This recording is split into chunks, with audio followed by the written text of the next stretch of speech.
Imagine being part of one of the greatest heavy metal bands in history, living the dream, selling out stadiums, and writing songs that defined a generation.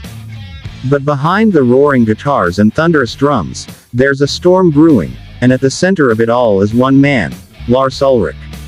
Love him or hate him, the Metallica drummer has sparked feuds, fallouts, and frustrations with bandmates, peers, and even music producers. Today on Backstage Tales, we're breaking down the stories of people who just couldn't stand Lars, and why. 1.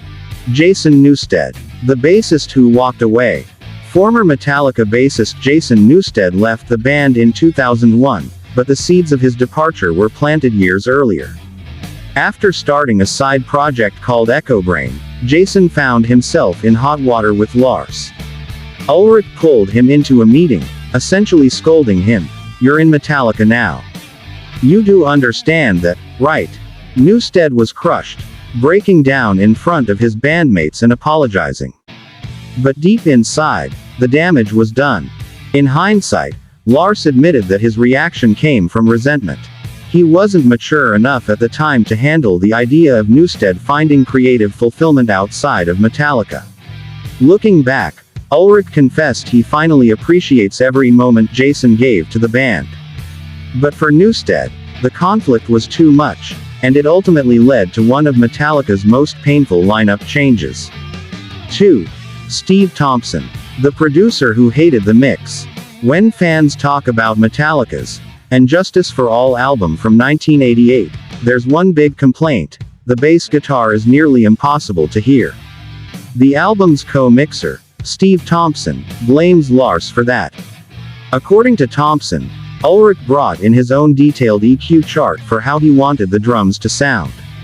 Thompson hated it, saying it sounded like ass, and tried adjusting things for a better mix. But Lars wasn't having it. He forced Thompson to revert the sound back to his original vision.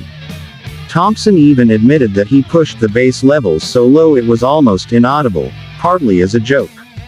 But to his shock, Lars actually loved it. Fans and critics still complain about that mix to this day, while Thompson shakes his head, saying, "It's not my record, it's their record." 3. Mötley Crüe's Nikki Sixx. A war of words. Lars also butted heads with another iconic band, Mötley Crüe. The feud began at the 1997 American Music Awards, when Lars accused the crew of using backing tracks during their performance. Nikki Sixx didn't take that lightly. He fired back with an open letter dripping with insults, calling Lars a sweet, fat, balding moron, and saying he had no business running his mouth. The beef never fully cooled off. Years later, drummer Tommy Lee reignited things by posting a meme of Lars with the caption, "Straight outta tempo," mocking the long-running criticism of his drumming style. Clearly, time hasn't healed this rock and roll rivalry. 4. Eagles of Death Metal's Jesse Hughes. The cold shoulder. Not every grudge came from the spotlight.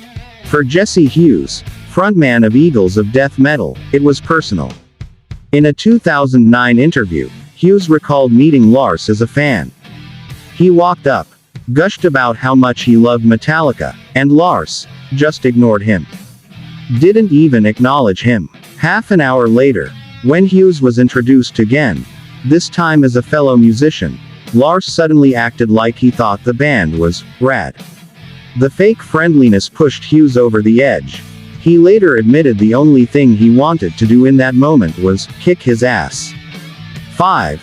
Dave Mustaine. Old wounds never heal. No story about Metallica drama is complete without mentioning Dave Mustaine, the original lead guitarist who was fired before forming Megadeth. While the 2004 documentary Some Kind of Monster showed Lars and Dave in a tense therapy session, the truth is, nothing's really been fixed. Mustaine still takes shots at Ulrich, blaming him for blocking more Big Four shows, the legendary tours featuring Metallica, Slayer, Megadeth, and Anthrax. The biggest clash came when Metallica wanted to re-release their early demo, No Life, Till Leather. Mustaine refused to sign off because Lars demanded a slice of the publishing royalties, even though he hadn't written those songs. Mustaine said flat out, "I'm not afraid of Lars Ulrich, and I'm not giving him anything." Because of that, the demo has never been officially reissued, and likely never will. Sixx. James Hetfield. The eternal brotherly rivalry. Finally, we reach Lars's longest-running feud, the one with his own brother in arms, James Hetfield. Being co-founders of Metallica, their relationship has always been intense, like a musical marriage. And just like any marriage, they fight a lot. From the early days, they butted heads, literally. After one show in West Hollywood, they argued about which song to play as an encore. When Lars ignored James's choice and played his own, James punched him in the stomach. Fast forward to the Some Kind of Monster documentary in 2004, and their fights were front and center.